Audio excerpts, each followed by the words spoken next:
আজকে 26শে নভেম্বর ভারতের সংবিধান দিবস। সংবিধান দিবসে দুটি সংবিধানের এই কথা বলে একটি বিষয় নিয়ে আলোচনা করব। সংবিধানের বিষয় হলো যে বাবা সাহেব আম্বেদকর সংবিধান রচনা করেছিলেন। আচ্ছা, তারও পূর্বে আরেকটি বিষয় বলি। ইউনাইটেড নেশন অর্থাৎ রাষ্ট্রসংঘে ভারতের একমাত্র একজন মহান ব্যক্তির জন্মদিবস পালন করা হয়, সেটি হলো ভারতের সংবিধান প্রণেতা ডক্টর ভীমরাও আম্বেদকর। সাথে সাথে শুধু রাষ্ট্রসংঘে নয়, বিশ্বের 102টি দেশে এই মহান পণ্ডিতের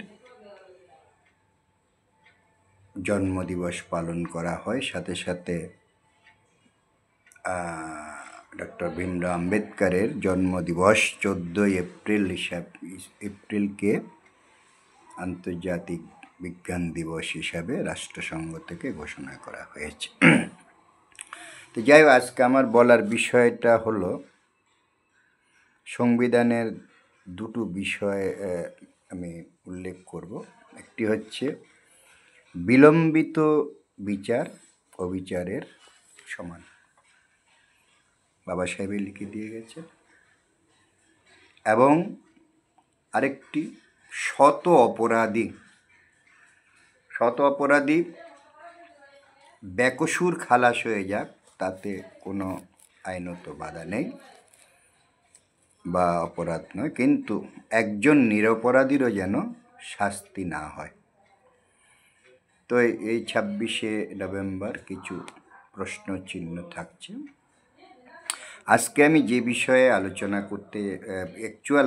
করতে চাইছি, এই কয়েকদিন আগে একটি ফেসবুকে দেখলাম একজন ইসলাম ধর্মাবলম্বী অত্যন্ত তাৎপর্যপূর্ণ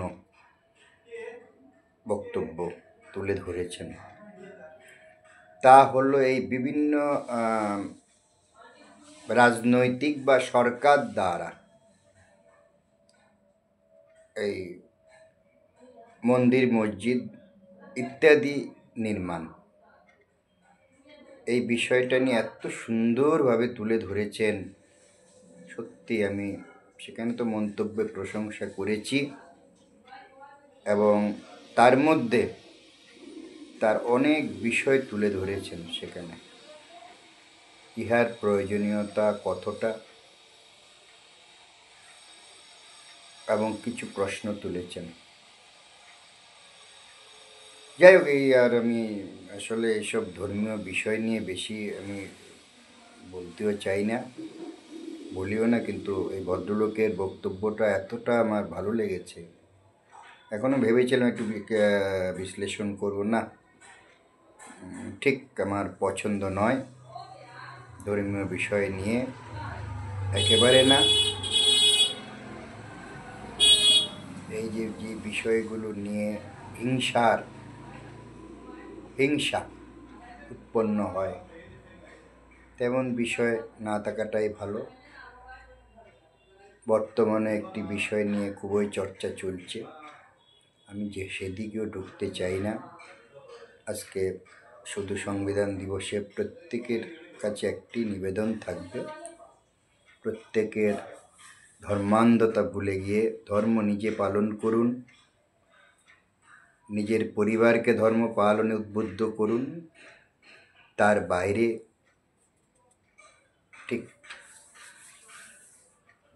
বাইরে প্রচার করা মানে হিংসাকে প্রশ্রয় দেওয়া। যাই হোক, ঠিক গুছিয়ে বলতেও পারলাম না, বুঝে নেবেন কি বলতে চাইলাম, কি বলার উদ্দেশ্য। দুর্লভ মনুষ্য জীবনকে আপনারা আনন্দময় করুন। মনে রাখবেন, আমি এটাই ভাবি যে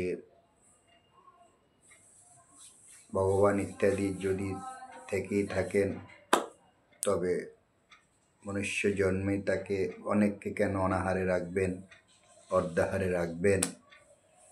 আর ওই মোক্ষ লাভ বা জান্নাত বা ইত্যাদিতে ওখানে কি সুখে রাখবেন আমি ঠিক জানি না। এ নিয়ে আমার ঠিক জানা নেই, মাফ করবেন। যাই হোক, নমস্কার, ভুল ত্রুটি মার্জনা করবেন।